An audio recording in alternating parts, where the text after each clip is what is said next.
Near the very start of the Bible, in the book of Genesis, we find this story about Abraham and Sarah, a grandma and a grandpa.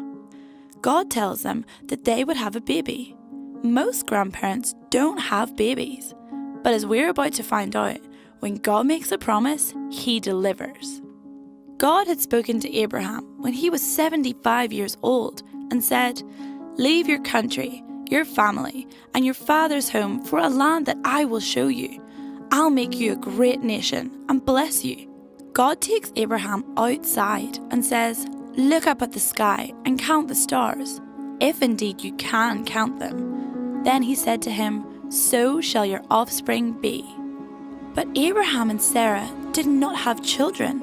How was God going to make their family into a great nation without a single child?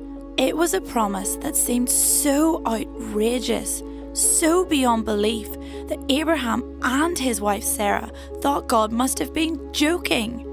But Abraham was a man of faith, and so he did just what God had told him. He had to have faith in God. Abraham and Sarah waited and waited and waited. Years passed by, and they didn't seem to be any closer to what God had promised them. With faith in God, they waited. They both went through a lot while this promise waited to be fulfilled, made some bad choices that hurt others, made good choices that helped others. But through it all, they trusted the promise of God. Sarah was now 90 years old, and Abraham was 100 years old. God spoke to Abraham and said, "I will bless Sarah. She will have a baby son, and you will call him Isaac." "Ha ha ha," he laughed. Sarah laughed too.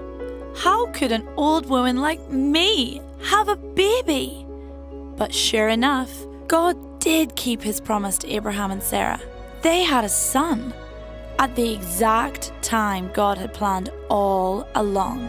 This isn't really a story about Abraham and why he was so special. It's a story about God and why He is so special.